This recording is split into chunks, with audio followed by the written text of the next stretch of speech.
aperture of your telescope. That'll tell you how much power you need to use. Otherwise, you're going to be throwing light away. Okay. Good to know. Thank you. Greg, are you ready?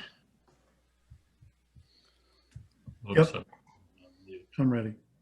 So let me share the screen again. Okay, so as a review, I covered a lot of items about the image that I took earlier, but I just wanted to go over a few of the specifics about the hardware first. And I was using a Celestron 8 SE and a Skyris 132C camera, like I had mentioned, but the Barlow, even though I was using a 2.5 times Barlow, I was not using the f10, the native f10 of the telescope. I had a f6.3 reducer in there, so that lowered the focal length a little bit of the video that I was taking. But as you'll see later, I use software to increase the magnification of the image and give more real estate to be processed. So what I thought I would do is start stacking the video that I took on October 5th. This is a 750 frame video. It was, like I said, 1/500th of a second. And the gain was adjusted a little bit to get what I thought was a good enough image. So the first thing you do when you load the video in Registax is you set the alignment points. I don't really adjust anything at all. I just leave this with the default settings. And you can see there's only 3 alignment points that it's going to try to align all 750 frames, I guess. So you click on align, and this is one of the parts where it takes quite a bit of time to process. This is even though I have a i7 processor, which is pretty fast, still, as you can see, takes quite a bit of time. It's going pretty fast considering. Okay. Well, I don't really like dead space in a presentation.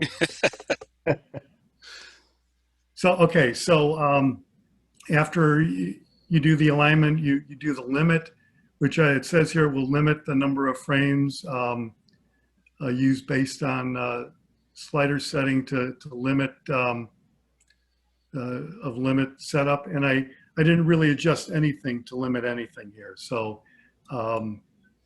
when I think about it, I don't really think that I am removing hardly any frames at all from this stack because I didn't do anything to do that. But you can see here on this image, you see the yellow circles, which are where the alignment points are, and you see small little green lines. I think those are the errors, like the drift during the video of the planet. So the smaller those lines are, the better the image will stack. And I will show a video that was taken just a few seconds later, and you'll see the difference in these alignment lines. So, hey, Greg? Yeah. So when you did the alignment, yeah, it's best 80%, right? On one of the parameters was you took 80% of the frames. Okay. See, so, like I said, I'm just taking a default. I didn't even look at that. So, right, but I want to point that out is that depending on your night, you can adjust that to go 5% because if you're taking like Dan was like 4,000 frames and it was a rough night, maybe you only won 1,000 of the frames, you know. Right. I got you. I see. Okay. Yeah, so I pre-run them through a quality graph on the auto stacker and just pick the percentage based on what the video looks like. Yeah. So sometimes it's 85, sometimes it could be a lot less. Right.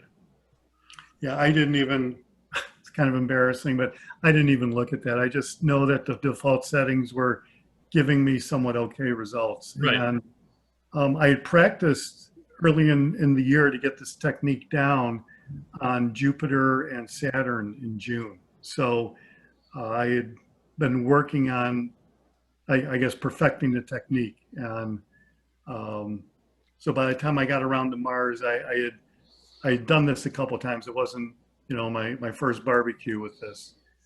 So you can see there's hardly any drift alignment here. So I'm going to go ahead and stack it.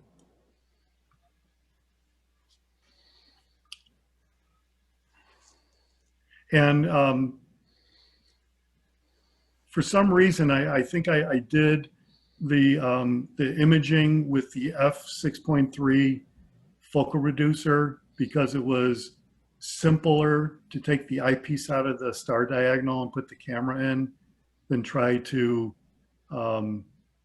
connect the camera directly to the telescope at f10. So it was for simplicity, I guess is the reason why I did it. I was also balancing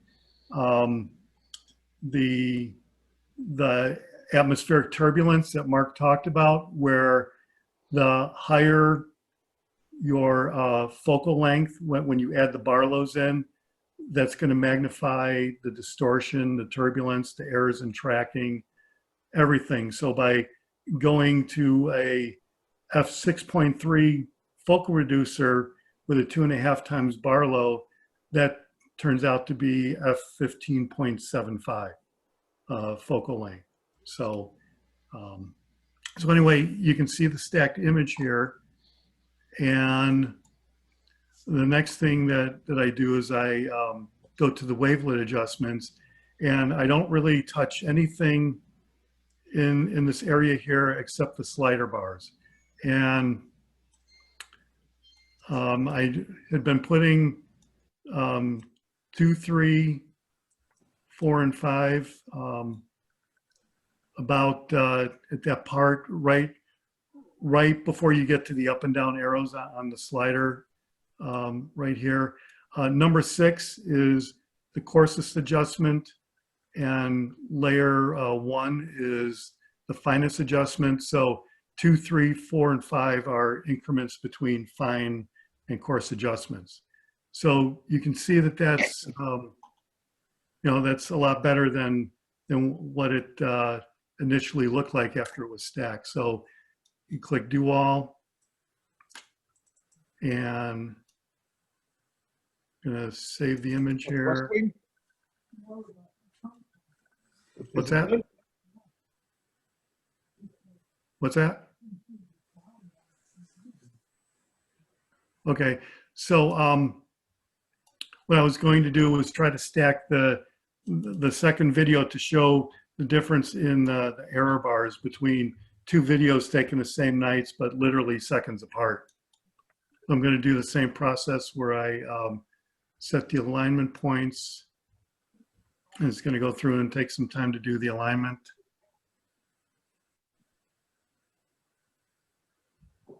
You could even see the image is not as clear. Right. Subsequent to that, I did try taking my star diagonal off and connecting the camera directly to the telescope, and I did the image at f10. So that's like literally the last thing in the presentation in Photoshop. So when I hit limit here, you see. Hey, Greg, can I ask a quick question? What was your acquisition software that was running the camera? Oh, sorry. That was SharpCap. Okay. Thanks. Yeah, that's what I use too. Yeah. And is there the issue that I have with the camera that I'm using is trying to get the Bay array correct to get the color. Is there something like that you're making an adjustment on your camera? So when SharpCap first comes up, it defaults to RGB 8-bit. And when I would take videos with that setting, they would turn out to be really grainy, extremely low resolution, and I had to change to RGB 24-bit. And then I started to get options to change the different saturation and hue and color Okay. and everything. But even though you can see this is a nice color here, I figured ultimately a lot of it would be adjusted in Photoshop anyway. Okay. Yeah, because I'm not even getting to this. I'm using the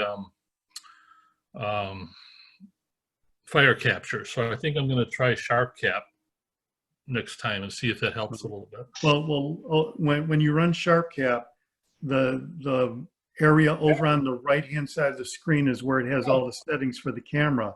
And Okay. at the very top is where it lists what format the video is being taken at. And there's Okay. like a drop down to give you all the different modes. Okay. But some of those are patterned after your actual driver for your camera. It will look different for a different driver. That's true. Okay. True. Okay. So anyway, the whole point that I was trying to show is the difference in these, what I'm calling error bars compared to the image at the first image I processed, which had literally virtually no error in the video at all. Okay, so Greg, those green lines, that's what you're calling the error bars? I think so. Okay. Yeah. Yeah, I just want to know for when I use it. So Yeah, that's how much the image is bouncing around on the chip. Right. okay. Well, and I kind of thought it was more like, here's where I'm stacking all these images from one place to the other, because I've got good images, even though there could be some longer green lines. Well, Right. what I But that's what I'm found, saying, though, is that the image itself is bouncing around yeah, because it could be the atmosphere, it could be the guiding, whatever it might be. the artificial intelligence of the software, in my experience, never does a really great job at aligning frame to frame that's off like this. I mean, PIP is a program that's used for planetary imaging. Right. That's supposed to be pretty good at resorting the AVI videos to load in Registacks or whatever. And even that will show a video where Mars is like jumping around from one frame to the next, even after you've run it through PIP. Because I tried combining a bunch of these 750 frame videos to get like a 3,500 video stack. And it was nowhere near as good of an image as I got with this one 750 frame video. Yeah. See, Fire So- Capture has an automatic alignment box and Well, track that. So it's like a trade-off. SharpCap has that as well. Okay, So good. anyway, after I save, It's really good. so after I save these images, the first thing that I did is I'll use a program called Gigapixel to blow the image up 2.5 times to, I don't know, maybe make up for the fact that I was using f6.3 instead of f10. I think, Greg, is this what is considered in another astronomy processing software is Drizzle? No, it's different. Because that's what it like when I do Deep Sky Stacker, I have a 3,000 by 3,000, and after I drizzle, the final image is 9,000 by No, but 9,000. Drizzling is done on the video. What Greg is doing now is on a still, right, Greg? Yes, because this, what I loaded here, when I open this file, this image that I opened is the stack that I previously created with Registacks a few minutes ago. Right. Whereas So, what you were talking about, Andy, what you're talking about, Andy, is what we used to call dithering, or what's still called dithering, actually. Effectively, what it does is it's resampling a video to synthesize more resolution than is actually in the sensor. All right. Yeah. Well, it's called Drizzle in Deep Sky Stacker. But No, I know that's NASA's terminology. Everybody makes up their own terminology for this stuff, but Okay. it's called dithering in PhD. I forget what we used to call it with radar signals, but there's different names for it, but it's all the same concept. In the case of this, it's spatially resampling. In the case of what we were doing, it was temporal resampling. So, but this is different. This is on a single frame. This is not Drizzle. So This is just really smart image interpolation. right, artificial intelligence that's used to magnify this. Yeah, well, that's the marketing talk, but yeah. Well, I'm looking at the results. So anyway. Oh, I know, that's good results. So once you blow the image up, you can see I have it set here for 2.5 times. Now, in addition to blowing the image up, it actually goes through and does some denoise and a little bit of sharpening, but not that much. It's just, I think it's just right in some cases. You could also always like suppress the noise down here with the slider, and sometimes you can make these adjustments down here and get an image that's more to your liking.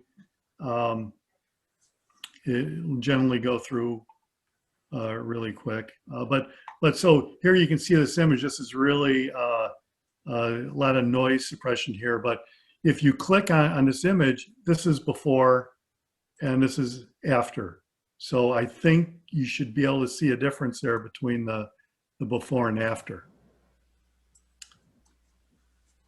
So I basically just save this image, and then I open the resulting image in Photoshop. And here's the image loaded in Photoshop. I cropped it down to the smaller size, and I rotated it vertically to get the southern polar cap down at the bottom here. So once I'm in Photoshop, the steps that I took were to adjust the levels a little bit. That was the first thing I did, and whoops. So first thing I did was adjust the levels, and that's just where you go.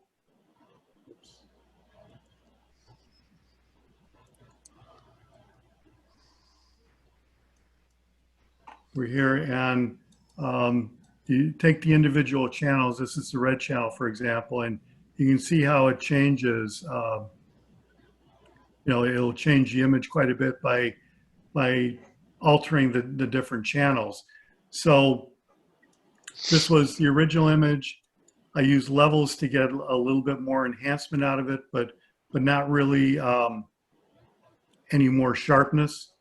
I then used the Topaz Studio. It has an option that I found that will dehaze the image, and I found that it added just the right kind of glowing sort of color to it, which is, I think, reminiscent to what I see when I look through the eyepiece. And you could see that the glow of the atmosphere on the top and the sides kind of popped out a little bit. And you can see it's kind of got a greenish tinge to it, which is what Mark was talking about with the sensors, where they're primarily green. And when I've been trying to do some research on how to do these, how to do post-processing, there's really an issue with green that people are really going through great pains to remove green from a lot of their images. So ultimately, I use Photoshop to do that. So and so after I get to this point, you can go down here in Photoshop and flatten the image, and then start changing it from there. But I didn't really want to lose the integrity of these layers. I wanted to keep this file where it was as far as maintaining the layers. If I were to flatten the image and I didn't save the file as a new file, I would lose all these settings. So I ended up saving this as a JPEG and opening up the new JPEG in, in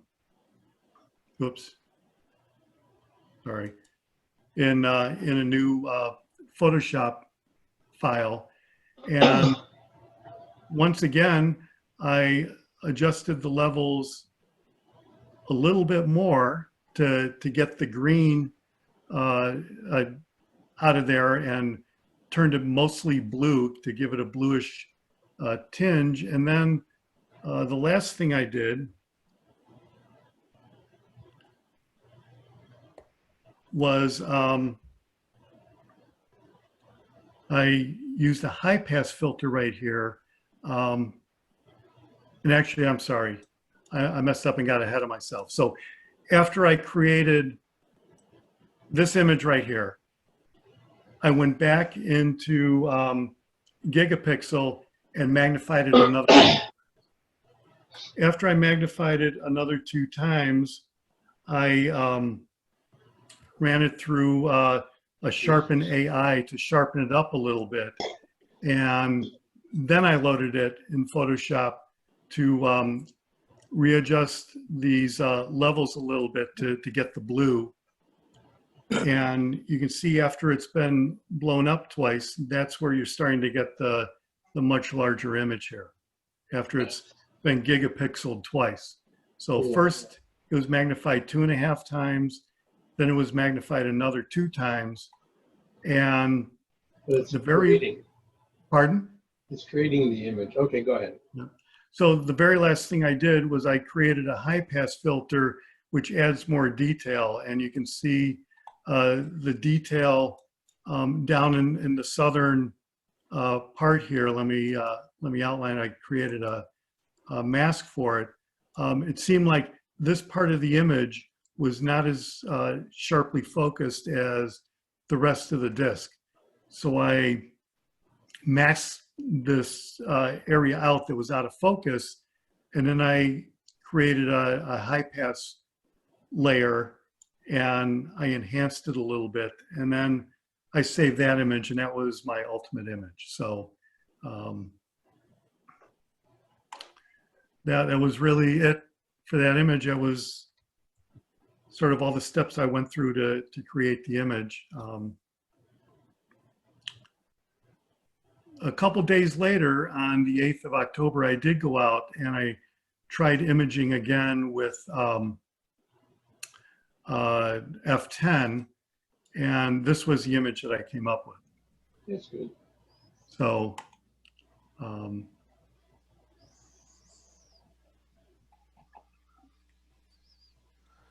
How was the seeing difference between the nights, Greg?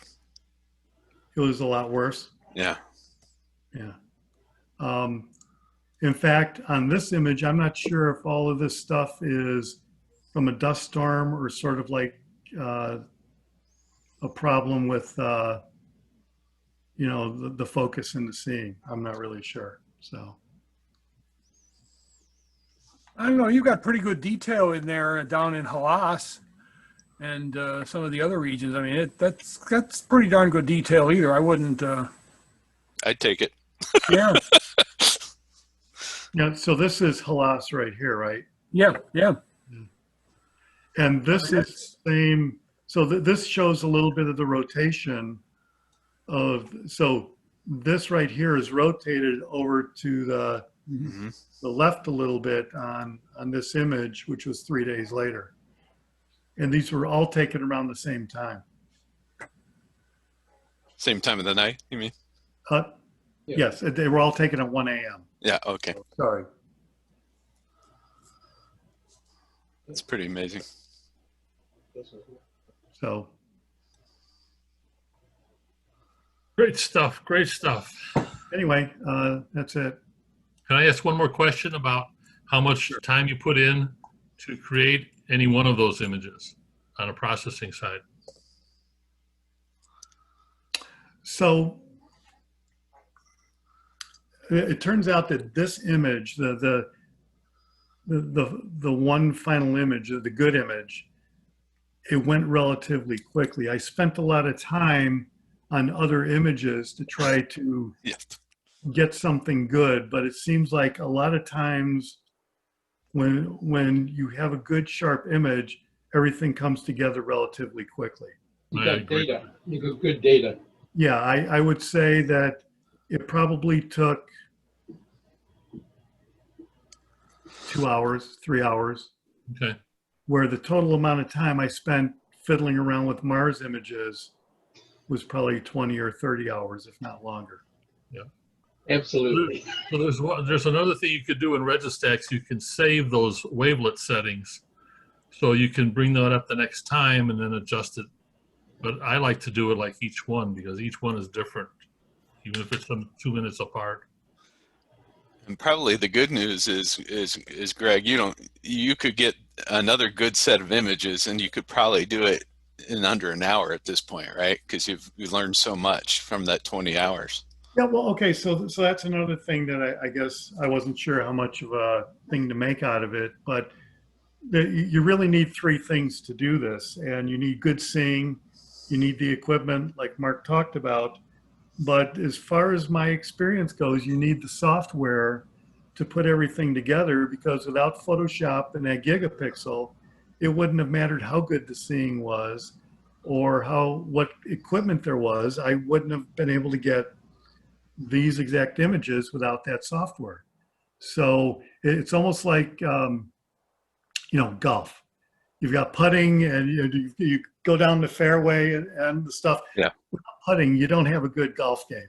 You don't have a good golf game without a tee shot or a fairway play or anything like that. So you really need all three. And, whether you use Photoshop or the free equivalent program to Photoshop, I think, is GIMP. And I look at the investment in Photoshop and all the Topaz software that I have as the equivalent of if I were to spend $1,600 on a camera.